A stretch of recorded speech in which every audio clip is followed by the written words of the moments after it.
માં શું છે? આ દુનિયાને મારે બતાવવું છે પિતા શું છે? આ દુનિયાને મારે બતાવવું છે મા બાપની સેવા શું છે? આ દુનિયાના યુવાનોને મારે બતાવવું છે કે માત પિતા એની માટેની એ દીકરાઓની ફરજો શું છે?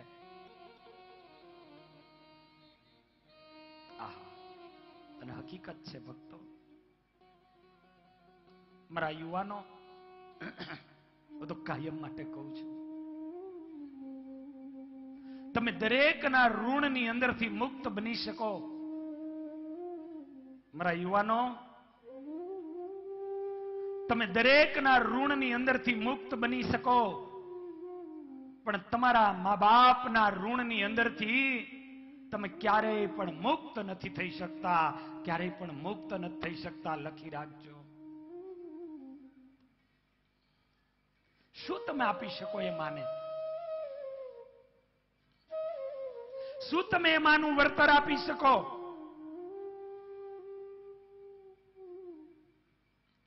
શું તમે આપી શકો એ બાપને? શું તમે એ બાપ એને તમને મોટા કર્યા એનું વળતર તમે શું ચૂકવી શકો? શાસ્ત્રકારો એમ કહે છે કે સારા એ ભારત વર્ષની યાત્રાઓ કરી અને સારા ભારત વર્ષનું પુણ્ય ભેગું કરી અને એ યુવાન એના મા બાપને બેસાડી એની પૂજા કરી અને એના ચરણોની અંદર એ પુણ્ય અર્પણ કરે ને તો એ મા બાપના ઋણમાંથી મુક્ત નથી થઈ શકતો. એના મા બાપના ઋણમાંથી મુક્ત નથી થઈ શકતો.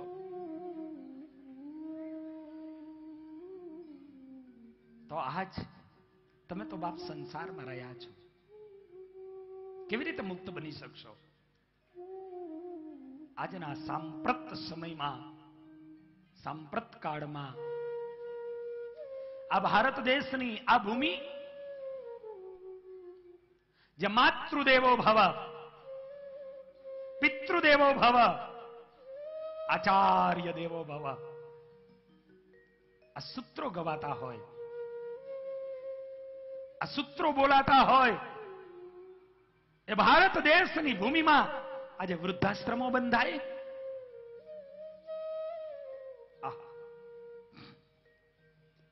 વૃદ્ધાશ્રમો બંધાય. જે કોઈ સંચાલકો એને બાંધતા હશે એની માટે ઠીક છે, પણ એ ભારત દેશ અને એની આ સંસ્કૃતિ નથી. હું મારા ત્યાં કોલેજોમાં મહિને એક વખત પ્રવચનો આપવા જાઉં. યુવાન એ કોલેજિયનોને કેવા માટે જાઉં,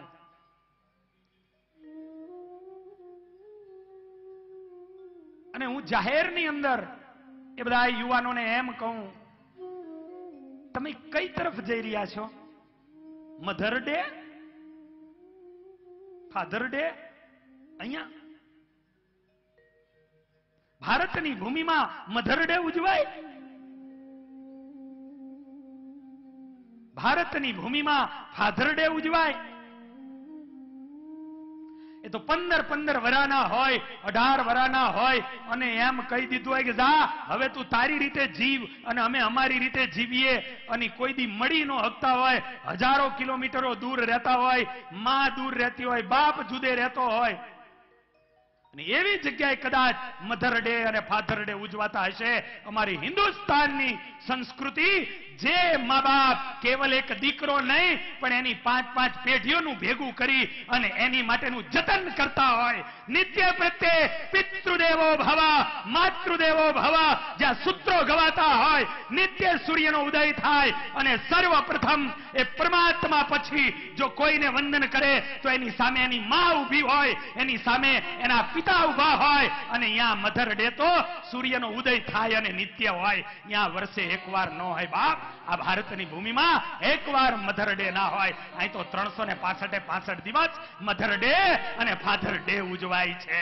અહીંયા 365 દિવસ આ ભારતની ભૂમિમાં મધર ડે અને ફાધર ડે ઉજવાય છે. માતૃદેવો ભવ પિતૃદેવો ભવ. એ આપણી પરંપરા છે, એ આપણી સંસ્કૃતિ છે, એ આપણી ભવ્યતા છે, એ આપણો વારસો છે. પણ આજ એ વારસામાં ક્યાંક ક્યાંક ચૂક્યા છે. પણ એ ચૂકેલા કેવા, કોણ? ભક્તો, મેં તો જોયું છે, વૃદ્ધાશ્રમોમાં હું ગયો છું. વૃદ્ધાશ્રમોમાં કોઈ ઝૂંપડાવાળાના મા બાપ નથી હોતા. પોતાની જાતને બુદ્ધિશાળીઓ કેવડાવતા હોય. શું આ બુદ્ધિ? આ તમારી ડિગ્રીઓ? કદાચ દુનિયાના 5-25 માણસોએ તમને બુદ્ધિશાળી કીધા હોય તો મુબારક છે. પણ જે પોતાની માને ન સમજી શક્યો, જે પોતાના બાપને ન સમજી શક્યો, અને તમે જો એ મા બાપને સમજ્યા વગર જો તમે એને ન સમજી શકતા હોય અને એને વૃદ્ધાશ્રમમાં મૂકી આવતા હોય અને તમને દુનિયા કદાચ કોક બુદ્ધિશાળીઓ કહેતી હોય, બેહુદું લાગે છે. જે એની માને ન સમજી શકે, મેં એવા ઘણા પ્રસંગો જોયા કે જે લોકોને બુદ્ધિશાળીઓ કહેવામાં આવે છે એ લોકોના મોટે ભાગે પરિવાર હારે કઈ બનતું જ નથી હોતું. લ્યો, પત્ની પતિથી દૂર રહેતી હોય, પતિ પત્નીથી દૂર રહેતો હોય, આહા, અને ભાઈ કલમ લઈને મને તમને લેખો લખીને સમજાવવા આવે. બુદ્ધિશાળી તો એ કહેવામાં આવે, બુદ્ધિજીવી તો એ કહેવામાં આવે કે પહેલા પોતાની માને સમજી શકે, પહેલા પોતાના બાપને સમજી શકે, પોતાની પત્નીને સમજી શકે, પોતાના પરિવારને, અને ત્યાર પછી પોતાના સમાજને, અને ત્યાર પછી પોતાના રાષ્ટ્રને સમજી શકે. એ બુદ્ધિજીવી કહેવાય બાપ, એ બુદ્ધિજીવી કહેવાય. આજે બુદ્ધિજીવીઓ કઈ અને અહિષ્ણુતાના નામ ઉપર કેવલ વેચાયેલા લોકો આજે મેડલો પાછા દેવા જાય. કેવલ વેચાયેલા છે. પોતાના સ્વાર્થો માટે આગળ આવેલા એ માણસો, કેવી રીતે તમે એને બુદ્ધિજીવી કહી શકો? જે ભારત દેશની સંસ્કૃતિ અને ભારત એનું આધિપત્ય, એના જે ચિત્રા ઉડાડતા હોય, જેને રાષ્ટ્રની ભાવના ન હોય, જેને રાષ્ટ્ર પ્રત્યે ખુમારી ન હોય, એને બુદ્ધિજીવી કેવી રીતે કહી શકાય? અને બુદ્ધિજીવી કેમ કહેવાય? બહુ સમજવાનો સમય છે. ઘણા લોકો એમ કહીને બેહી જાય છે, આપણે હું આવું કરશો ને એમાં પૂરું થઈ જશે. એ કાશ્મીરના હજારો પંડિતો પોતાની જન્મભૂમિમાં નથી જઈ શકતા. એમાં જાગજો, વિચારજો. આજ અહીંયા બેસી અને તમે શાંતિથી કથા સાંભળી શકો છો, તમે ભજન કરી શકો છો, એની પાછળના કારણ છે કાંઈ. પણ જે દિવસે આપણે હું આવું કરીને બેહી રહેશો અને જાગશો નહીં, એક છુલ્લુક બાબતોની અંદર તમારા વિચારો બદલી નાખશો, તો યાદ રાખજો કે કદાચ આ સભા મંડપમાં બેહવું પણ ભારે પડી જશે.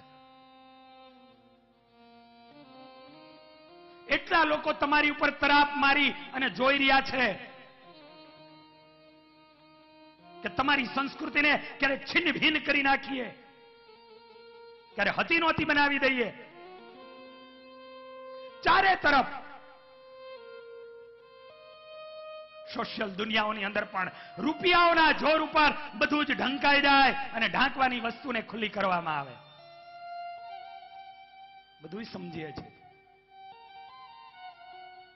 માટે સાચો બુદ્ધિજીવી તો ત્યારે જ કહેવાય કે સર્વપ્રથમ પોતાની માને ઓળખી શકે, પોતાના બાપને ઓળખી શકે, પોતાની પત્નીને સમજી શકે, પોતાના પરિવારને ઓળખી શકે, પોતાના સમાજને કંઈક ઉપયોગી બની શકે અને રાષ્ટ્રની માટે ખુમાર થવા તૈયાર થાય. એ સાચો બુદ્ધિજીવી હોઈ શકે. ભક્તો, આવો વાત કરીએ અહીંયાની. ગણેલાઓની વાતો કરી કે મોટે ભાગે વૃદ્ધાશ્રમમાં એના મા બાપ હોય છે. મોટા મોટા ડોક્ટરો કહેવાતા હોય, મોટા મોટા પ્રોફેસરો હોય, મોટા એન્જિનિયરો હોય. કદાચ અને એવા પુલો અને ઇમારતોની ડિઝાઇનો કરી, પણ પોતાના પરિવારની ડિઝાઇનો તૂટી ગઈ એના જીવનમાં.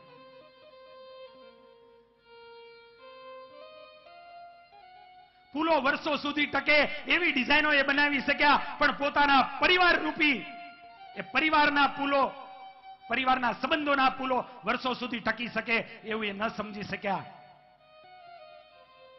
અને એટલે શિક્ષણની સંગાથે સંસ્કારની જરૂરત છે.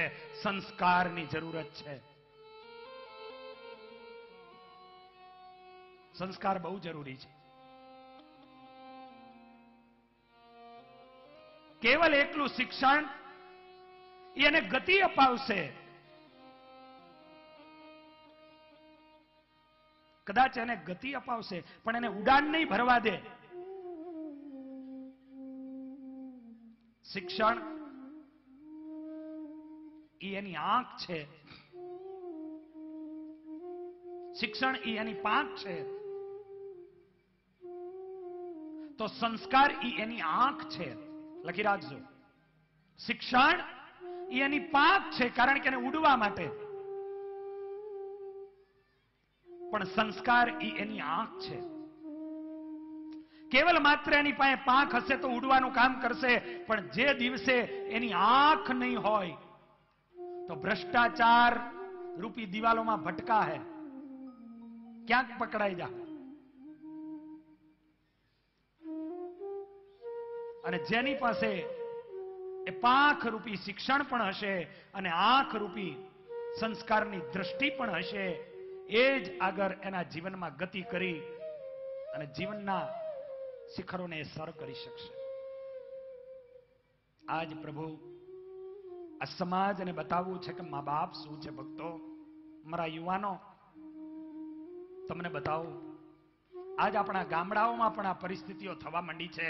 ભણેલા ગણેલા વૃદ્ધાશ્રમમાં મોકલે મા બાપને, અને ગામડાના યુવાનો વારે ચડાવે મા બાપને. આહા, જેથી તમે જન્મા એક મા બાપને 4 દીકરા હતા, છતાં એ મા બાપ એને દીકરા ક્યારેય ભારે ન પીડ્યા, ક્યારેય પાડોશીની આ ના મૂક્યા. પણ 4 દીકરાઓને એક માં કે એક બાપ ભારે પડે. આહા, જે દિવસે આપણો જન્મ થયો તેથી એની ખુશાલીની અંદર એ બાપે પેંડાને પતાસા વેચ્યા. એનો જાણે કે આજે દીકરો બદલો લેતો હોય, તો એ દીકરો જેથી યુવાન થયો ત્યારે એ દીકરાના જન્મમાં જે મા બાપે પેંડાને પતાસા વેચ્યા હતા, એ મા બાપને આજે દીકરાઓએ વેચ્યા. મહિનો નાનાના ઘરે, મહિનો મોટાના ઘરે. આહા,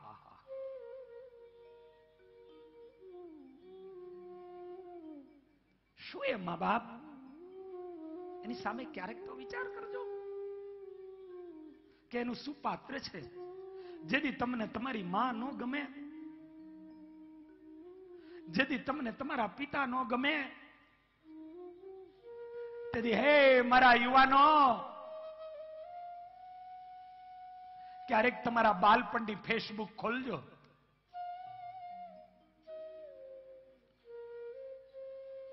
આજ આ નેટ નો યુગ છે. 5-10 વર્ષ પછી માણા મૂંગો થઈ જવાનો છે.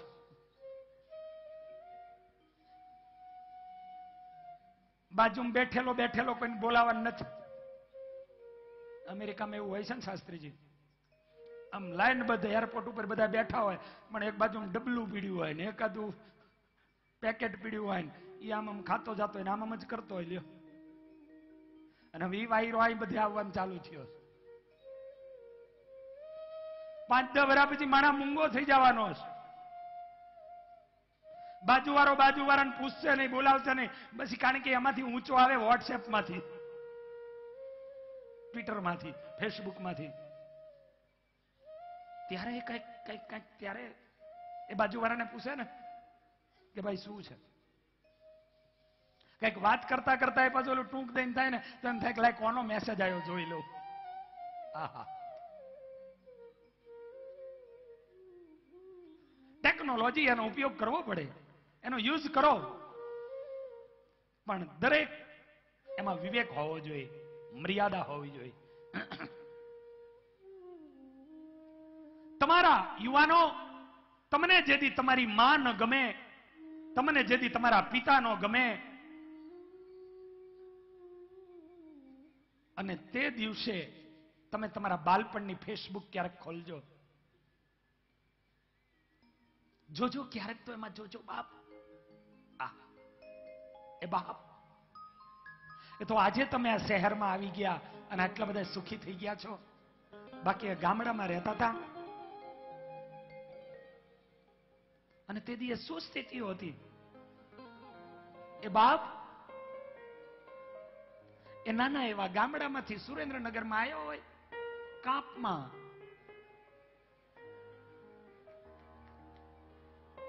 બાપા ક્યાં ગયા છે?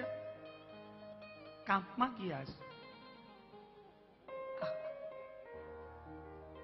સાંજે 5 વાગે બસ આવવાની હોય અને 3:30 વાગ્યાનો અહીંયા બસ સ્ટેન્ડે ઉભો હોય. ભાઈબંધો પૂછે કેમ અહીં છો? બાપા કાંપમાં ગયા છે, આજે મારી હાટું ખાવાનું લઈને આવશે.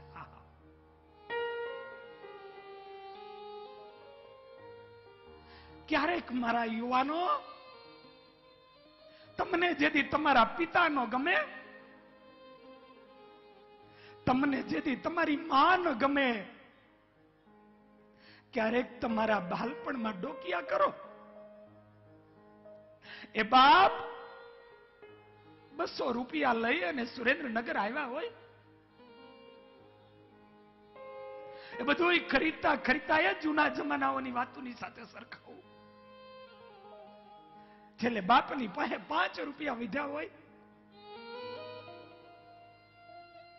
વિચાર કરે 50 પૈસા ભાડું છે, ભૂખ લાગી છે, 4 વાગ્યા છે, ખાઈ લો. પણ આમ વિચાર કરીને હવારનો ભૂખ્યો એ બાપ જ્યાં કઈક ખાવાનો વિચાર કરે ને ત્યાં એને નાના નાના પોતાના દીકરા યાદ આવે. નહીં નહીં, હું બસમાંથી ઉતરીશ તો મારા છોકરાઓ મારી થેલીને પકડીને કહેશે, બાપા ખાવાનું લાયા, બાપા ખાવાનું લાયા, હું શું કરીશ? અને એ બાપ પોતે ભૂખ્યો રે અને એ પોતાના નાના નાના બાળકોની માટે એ ખાવાનું બંધાવે અને એ થેલીને લઈને બસમાં ચડે અને બસમાં જ્યાં હેઠા ઉતરે ને ત્યાં છોકરા દોડતા આવે, બાપા આવ્યા, બાપા આવ્યા, બાપા આવ્યા. થેલીને છોકરા પકડી લે અને એ થેલી લઈને ઘરે જાય, પડીકા ખોલે અને જે કઈ હોય, આહા, એ છોકરો એ પડીકું ખોલીને ખાતો હોય, પણ એ છોકરાને ક્યાં ખબર છે કે તું ખાતો ખાતો આનંદ માણસ, પણ તારો બાપ હવારનો ભૂખ્યો છે, તારો બાપ તારી માટે હવારનો ભૂખ્યો છે. આપણી માટે આનંદ અપાવવા ને સુખ અપાવવા જે બાપ આવી રીતે ભૂખ્યા રહ્યા હોય, જે માં મારી અને તમારી માટે જેને રાત્રિ અને દિવસ ઉજાગરા કર્યા હોય, આહા. અને એટલા માટે એક કવિ કહે છે કે ઓ માં, તું જ્યારે હું જાગતો તો ત્યારે તું પણ જાગતી હતી, હું રોતો તો ત્યારે તું પણ રોતી હતી. દુઃખ ન લાગે માં તેરી અખિયાં,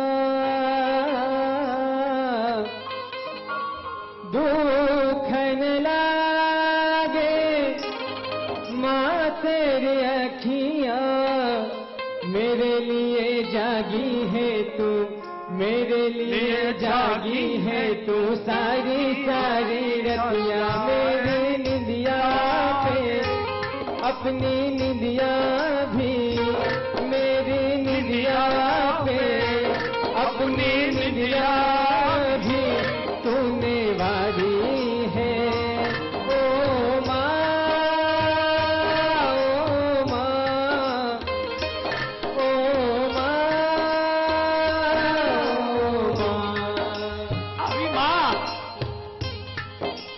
એ નાનું એવું શરીર હોય, શરીરમાં વેદના થતી હોય, આપણને ખબર ન હોય, આપણા નાના શરીરમાં બોલી હસતા ન હોય, અને આખી રાત આપણે જાગીએ એ નાના બાળકની હારે માં આખી રાત ની રાતો જાગે, એ દીકરો રોતો હોય, છાનો ન રે, એ માં રોતી હોય.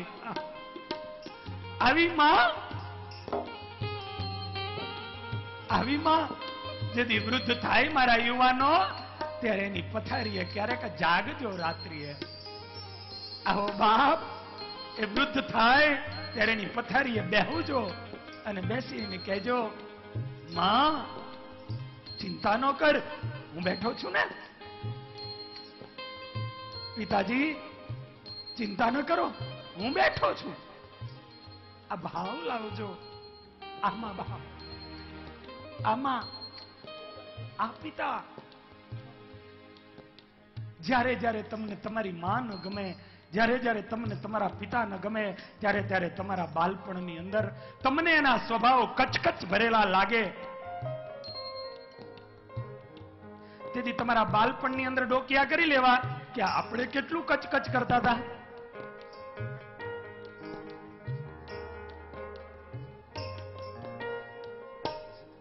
નથી ખાવું, નથી દૂધ પીવું, તોય એ માં ખોરામાં લેવડાવી અને પરાયણે માં દૂધ પાતી હતી. આવી માં જેથી વૃદ્ધ બને તેથી એની સામું જોજો. જેથી આપણે નાના હતા, મારા યુવાનો, મોઢામાં દાંત નહોતા, શું ખાવું શું ન ખાવું એની આપણને ખબર નહોતી. અને તે દીએ માં આપણને ખોરામાં બેસાડી પોતાના મોઢામાં એ કોરીઓ લઈ અને અડધો એ કોરીઓ કાઢી અને આપણા મોઢામાં મૂકવા વારી. એ માં કે બાપ જેથી એના મોઢામાંથી દાંત વયા જાય ને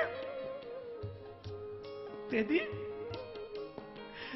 મા બાપ, દાંત વગરના મા બાપ, એની થારી પીરસાણી હોય એની બાજુમાં મારા યુવાનો બેસી અને ક્યારેક જોઈજો કે હું દાંત વગરનો હતો તેથી મારી માં મારો ખ્યાલ કરતી હતી. આજ એ દાંત વગરની મારી માં કે દાંત વગરનો મારો પિતા એની થાળીમાં પીરસાયેલો રોટલો એને ચવાય એવો છે કે નથી, એને ચવાય એવો છે કે નથી, એને જરા જોજો મારા યુવાનો. अपना नहीं तुझे सुख दुख कोई, अपना नहीं तुझे सुख दुख कोई. मैं मुस्काया तू मुस्काई, मैं मुस्काया तू मुस्काई, मैं रोया तू रोई. मेरे हंसने पे मेरे रोने पे, मेरे हंसने पे मेरे रोने पे तू बलिहारी है. ओ माँ, ओ माँ, આ માં છે, આ બાપ છે. આપણી ખુશીઓ, આપણું હાસ્ય એ કોઈને ઉપર આધારિત હોય તો આપણી માં અને આપણા પિતા, એના થકી આપણું અસ્તિત્વ છે. એને મારા યુવાનો સમજજો, એની સેવાઓ કરજો. કેવલ અને કેવલ માત્ર બસ એની સંપત્તિમાં જ તમારું ધ્યાન હોય છે.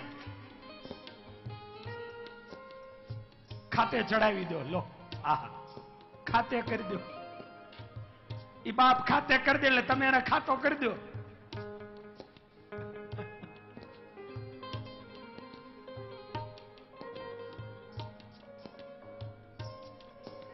પણ ખાતે પછી કરાવજો, પેલા એને ખવડાવો. એની સેવા કરો. એ મા બાપ, મારી માતાઓ લગ્ન કરીને આવે અને ઘણી વાર એમ કે આ તો મારા સાસુ ને સસરા, પણ તમને જેથી તમારી સાસુ નો ગમે, તમને જેથી તમારા સસરા નો ગમે, તેથી તમારા પિયરમાં એકાદ ડોકિયું કરી લેજો મારી માવું, મારી બહેનો. તમને જેથી તમારી સાસુ નો ગમે અને તમને જેથી તમારા સસરા નો ગમે, તેથી તમારા પિયરમાં ડોકું કરજો કે તમારી ભાભી એ જો તમારી માં અને તમારા પિતા એને ન હાચવતી હોય અને તમને જેટલી વેદના થાય એટલા તમે આજ તમારા સાસુ ને સસરા એને ન હાચવો તો આજ તમારા પતિને પણ એટલી વેદના થતી હશે.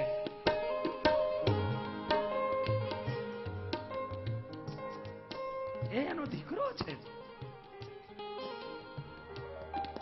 એની સેવા કરજો. माँ बच्चों की जहाँ होती है, माँ बच्चों की जहाँ होती है, माँ मेरी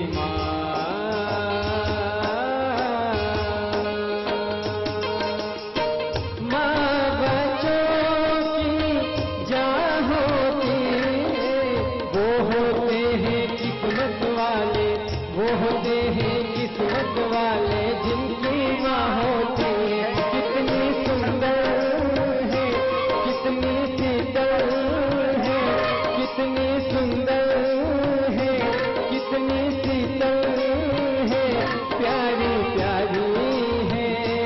ओ माँ, ओ माँ, ओ એ माँ. માં એમાંય તે માનું પાત્ર જે કિસ્મત વાળા હોય એને છેલ્લે સુધી એ માં મળે. નાની ઉંમરમાં જેની માં મૃત્યુ પામી હોય એને પૂછજો માની શું કિંમત હોય.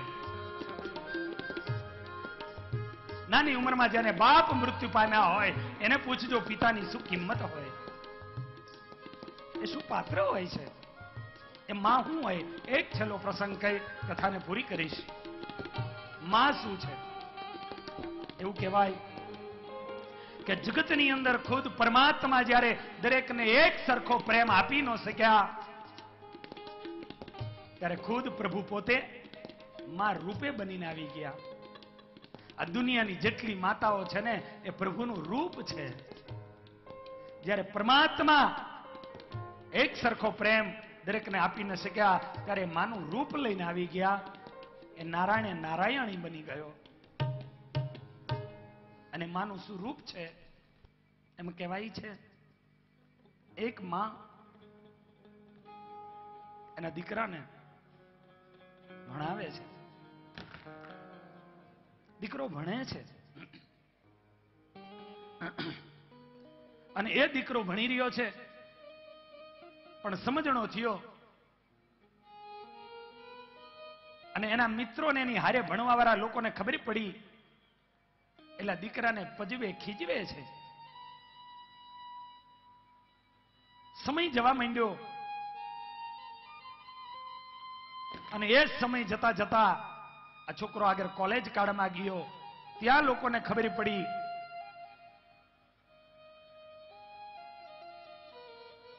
એટલે એ જગ્યા ઉપર આહા આજે આવી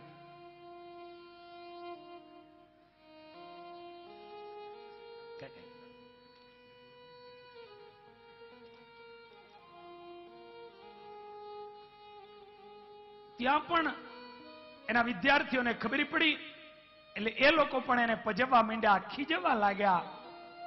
અને શું ખીજવે? એ આંધ્રીના. કારણ એની માં અંધ હતી અને એની સાથે ભણવા વાળા લોકોને ખબર પડી ગઈ હતી કે આંધળી માનો આ દીકરો છે. અને નાની ઉંમરથી લોકોએ બહુ આને ખીજવેલો એટલે એની માને આને કહી દીધેલું કે હે માં, તારે ક્યારેય પણ મને મળવા માટે નહીં આવવાનું. પણ એ માએ એવું કીધેલું, દીકરા દીકરા, તું સુખી, તારા સુખમાં મારું સુખ સમાયેલું છે. હું નહીં આવવાને કારણે જો તને સુખ મળતું હોય, તું રાજી છું, નહીં આવું. માએ આવવાનું બંધ કરી દીધું. દીકરો તો ભણતો ભણતો ભણતો આગળ વધવા લાગ્યો. બહુ હોશિયાર હતો. ગરીબ અને વિધવા અને અંધ એવી આ માં મજૂરીઓ કરી કરીને પોતાના દીકરાને ભણાયો હતો. આજે દીકરો બહુ જ મોટો ઓફિસર બની ગયો. અને એ દીકરો ઓફિસર બની ગયો, એને બંગલાઓ મળ્યા, સરકારી ગાડીઓ મળી, લગ્નો એને એની રીતે કરી લીધા. સમયો જવા લાગ્યા અને એક દિવસ આ માં એને દીકરો યાદ આવ્યો. મારું હૃદય જ એ છે, મારું હૃદય એ છે. એને દીકરો યાદ આવ્યો. અને આ વૃદ્ધ અને અંધ એવી માં જે કાંઈ પોતાની પાસે હતું એ થોડું જાજુ લઈ પછડાતી અથડાતી આજે માં દીકરાને મળવા માટે ગઈ. અંધ માં લાકડીના ટેકે ટેકે આજ એના દીકરાના બંગલા સુધી પહોંચી. પણ એ બંગલે પહોંચી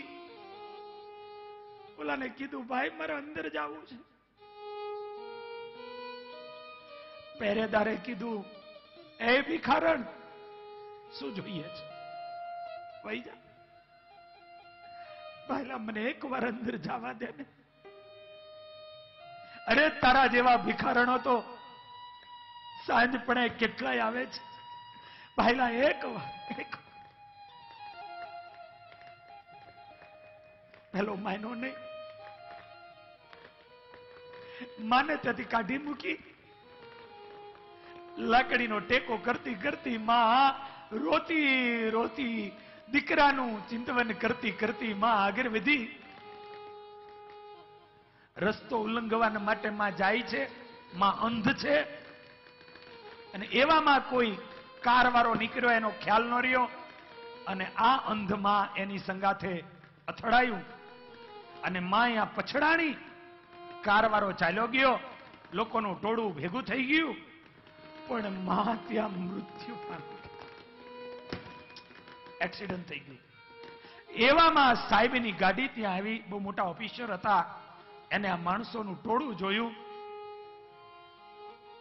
એટલે આ સાહેબ ત્યાં ગાડીમાંથી નીચે ઉતર્યા અને નીચે ઉતરીને જોયું કોણ છે, શું થયું છે.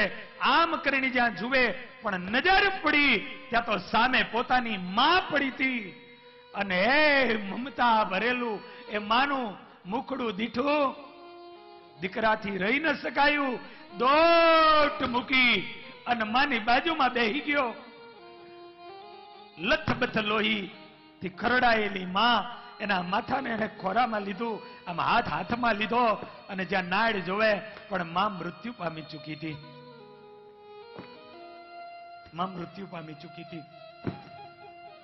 આજ અહીંયા વિચાર કરે હવે આને વિધિ વિધાન કરવા છે અને એવામાં એનું ધ્યાન ગયું તો માની હાથમાં કઈક કાગળ હતો, ચિઠ્ઠી હતી. એટલે આને આમ મુઠ્ઠી જરા ખોલી અને એ મુઠ્ઠી ખોલી અને જ્યાં કાગળને ખેંચ્યો ને તેમાં કઈક લખેલું હતું અને એ કાગળને આ સાહેબ વાંચવા માંડ્યા. પણ એ કાગળમાં આ અંધ માએ લખ્યું હતું, દીકરા દીકરા મારી આંખો નહોતી એટલે હું તને ગમતી નહોતી, મારાથી તું અડગો રહેતો તો, પણ દીકરા તારું સુખ એ મારું સુખ હતું. મારી છેલ્લી તમન્ના હતી, મારે તને મળવું તું, હું તને મળી નથી શકી, પણ આજ તને સાચી હકીકત કહેવી છે. માં શું છે બતાવું. મારા યુવાનો, એ મા બાપના પાત્રો શું હોય છે. અને આ માએ ચિઠ્ઠીમાં લખી હતી, દેખ દીકરા, તારા જન્મ પહેલા તો તારા પિતા મૃત્યુ પામી ગયા હતા.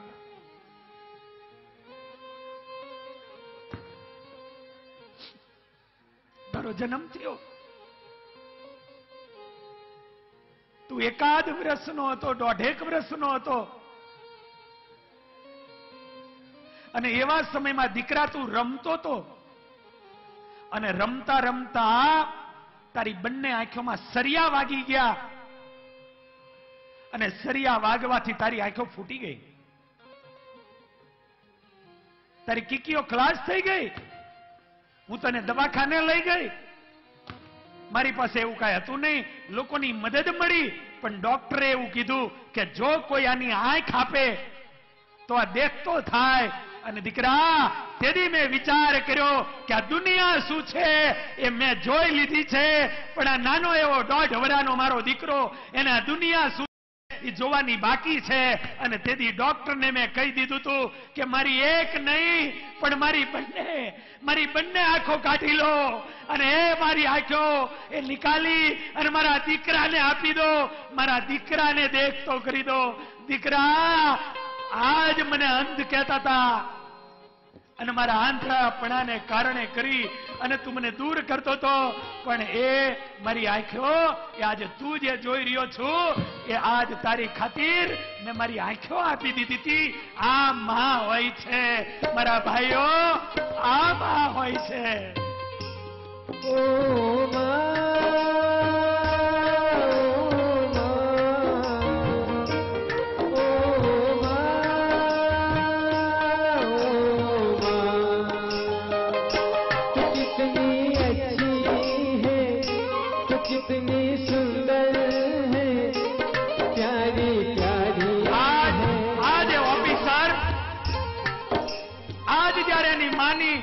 સાચી હકીકત ખબર પડી, અને માને મરેલી મૃત માને છાતીએ લગાવી અને રડતા રડતા ઓફિસર આજે કહી રહ્યા હતા, ઓ माँ तू कितनी सुंदर है, तू कितनी अच्छी है. आज मुझे पता चलता है कि मेरी माँ, ओ मेरी माँ, तू कैसी है. तू कितनी सुंदर है, तू कितनी भोली है, प्यारी प्यारी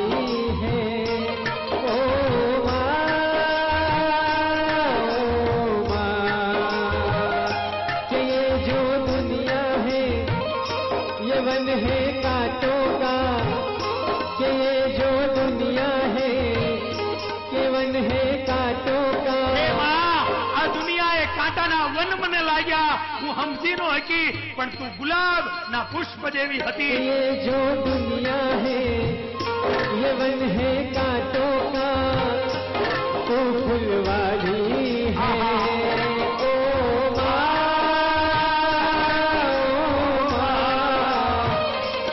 ओ